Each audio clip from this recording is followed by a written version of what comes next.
ሰላም ዝኸበርኩምን ፍትዋትን ቤተሰብ ናይስ ቻናል ከመይ ትኾኑ ለመውን ከም ትልሙድ ብዝተፈላለዩ ዛዕባታት መጽየኩም ኣለኹ ቅድሚ ግን እዚ ቻናል ንኽዓቢ እዚ ቪድዮ ድማ ናብ ካልኦት ንኽበጽሕ ላይክ ሼር ኮሜንት ብዓቢ ድማ ሳብስክራይብ ብምግባር ጀምርዎ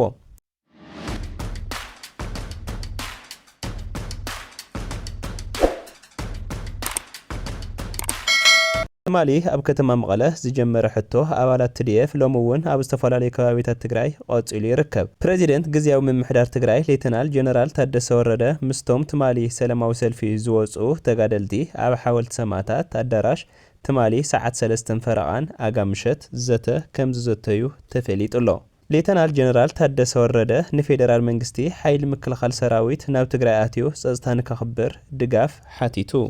ኣብ ከተማ አላማጣ ናይ ተኹስ ልውውጥ እናተኻየደ ከምዘም ሰየውን ተፈሊጡሎ። ብርሃነ ገብረ ገርግስ ልፍዓተይ ተስፋ ብዝብል ማሕበራዊ ሚድያ እንፈልጦ ወይም ድማ ጀማሪ ጽምዶ እየ ይናበለ ምስ ኣወል ስዒድ ኣብ ዛላምበሳን ኣብ ካልእ ከባቢታት ትግራይን ዝራኸብ ዝነበረ ሰብ ሕጂ ድማ ንሰራዊት ትግራይ መሬት ይኹን መጠሻ ኣይግቡኦን ክብል ከም ዝስዕብ ተዛሪብሎ። እዚ እውን ናባኹም ነብሎ ይኸውን ሓቢርኩምና እስካብ መወዳእታ ክትጸንሑ ዕድመና እዩ። ትማሊ ኣብ ከተማ መቐለ ዝጀመረ ሕቶ ኣባላት TDF ሎምውን ኣብ ዝተፈላለዩ ከባቢታት ትግራይ ቆጽሉ ይርከብ። እዚ ተተሓሒዙ ዘሎ ምስሊ ኣብ ከባቢ ስንቃጣ ወይም ድማ ጎርሞዶ መንገዲ ዓጽዮም ካብን ናብን ዓዲግራት ውቕሮ መቐለ ምንቅስቓስ ደው ኢሉ ኣሎ። ህዝቢ እውን ከም ትማሊ ይንጋላታዓን ከም ዘሎን በቢ መንገዱ ደው ክብል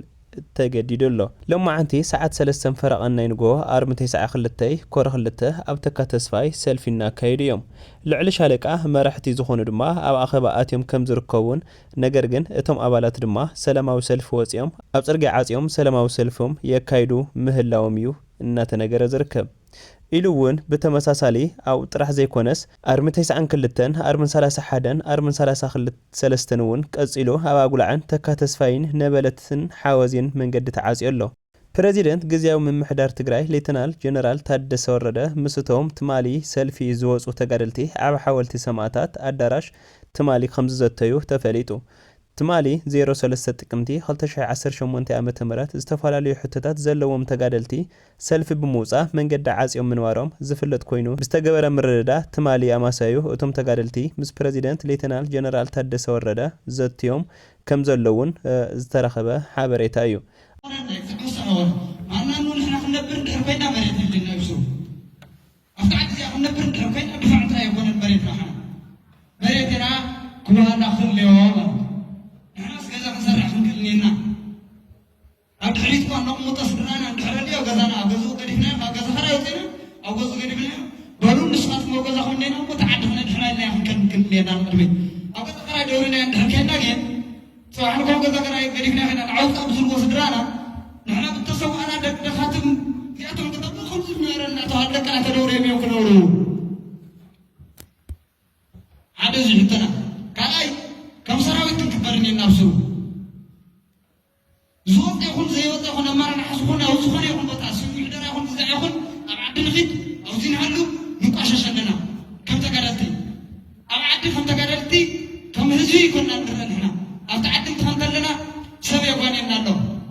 ناوز من ديرنا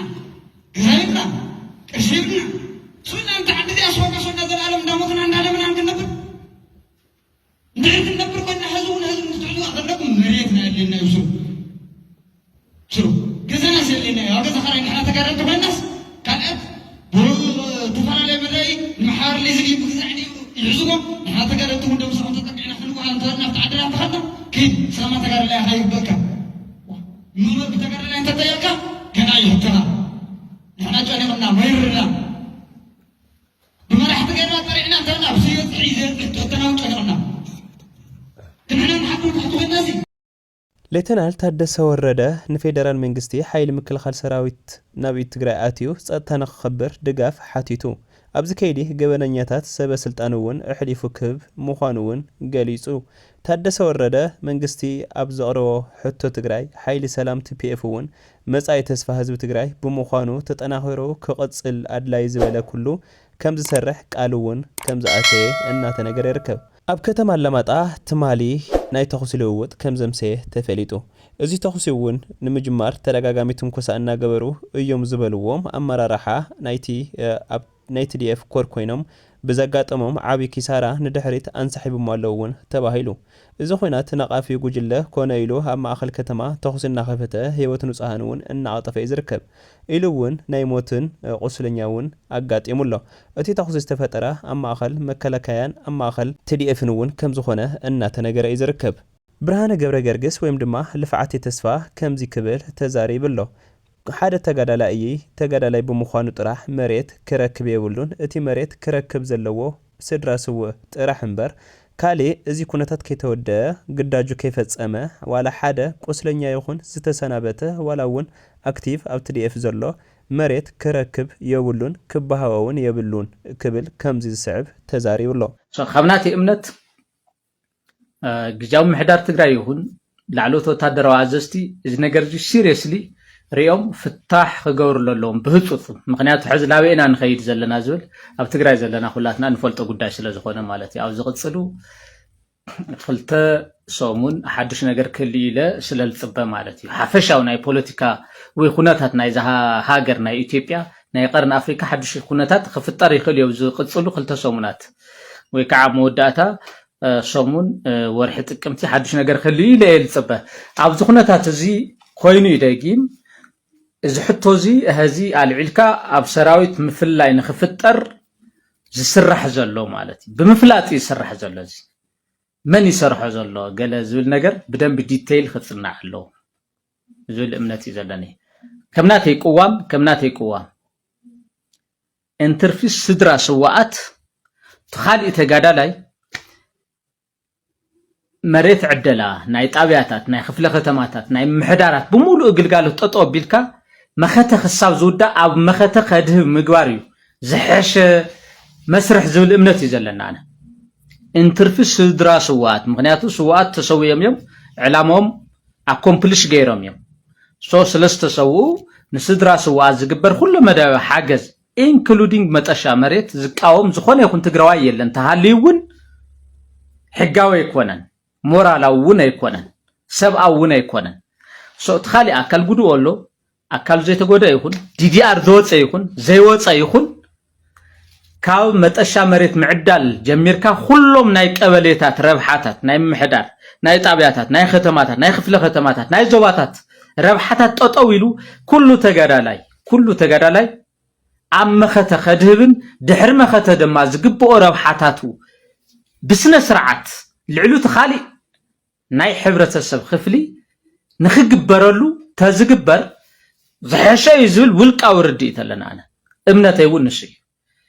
ዝኾነ ይኹን ተጋዳላይ ብDDR ይውፃእ ብDDR ዘይወፀ ኣካል ጉዱእ ይኹን ኣካል ጉዱእ ኣይኹን ይትሕዝ ዘሎ ተጋዳላይ ናይ ምግዳል ሓደጋ ይኸውን ስለ ዘሎ ዝኾነ ይኹን ረብሓ ጠጠው ቢልካ መኸተ ክሳብ ዝውዳእ ኣብ መኸተ ከድህብ ተትግበር ፅቡቕ ህዚ ሓደ ጣብያታት ምስን በዓል ጌታቸው ምስን በዓል ጻርቃን ዘለዎ ምትእሳራት ታይ ይገብረሎ መሲልኩም መንእሰይ ላው ሓራ መሬት ዶ ገለ ምን ትኸይ ተባሂሉ ማለት እዩ ኣብ ጣብያ ኣብ ቁሸት ኣብ ክፍለ ከተማ ኣብ ከተማ ምሕዳር ኣብ ዞባ መታወቂያ ታሴራ ኸይትዎ ካው ተማሪሩ ላው ሓራ መሬት ክኸይድ እዩ ልብል مسرح يسرح لي أنا يفلت يا عينو زيس خمسة عين تسرار حق خمسة له يفلت يعني من سي تمارير تجارة لا يون تمارير من تخيد التجارة لا يون أم مسرع خمارر تي بدي أردو بالتفلا ل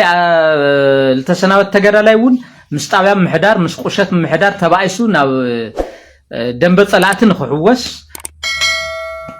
تي سقول من زي تجارة لا يزلون مستعبا مسقوشات تبعيسو لو دم بطلعتن خبل توم طبعا محدرت قوشات محدرت ختمه محدرت زوام محدرتي لتمن سي نباساچ ايو نخبس ابسو زسرح مسرح نيتورك تزرق حيزلو زي هو حات فلطو دو يفلطن خالي غداي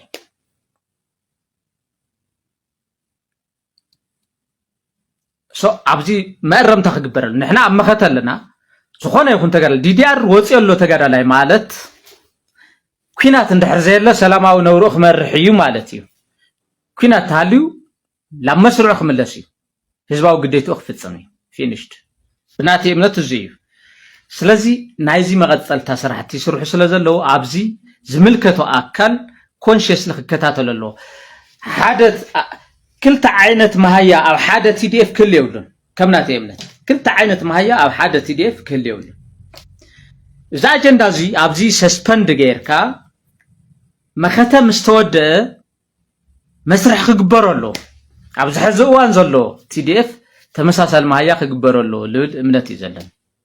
ሶ ኣብዚ ጉዳይ እዚ ብደንቢ ክረአሎ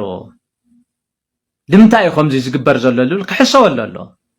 ሕዚ ንሕና መኸተይና ዘለና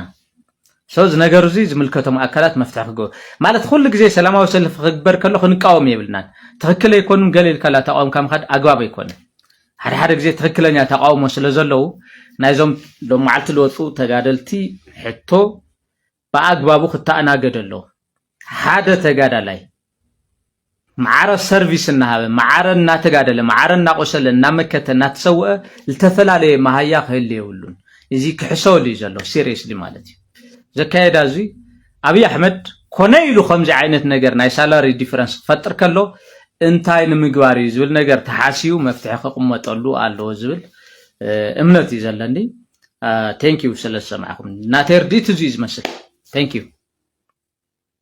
ባርከስ ክብራት ንፍቶት እንተኻታትና ለማዓንቲ ዝወልናዮም ዛዕባታት እዚኦም ይመስሉ ነይሮም ቅድሚ ምውጻኹም ግን እዚ ቪድዮ ናብ ካልኦት ንኽበጽሕ ላይክ ሼር ኮሜንት ብዓቢ ድማ ሳብስክራይብ ከይገበርኩም ከይትወጹ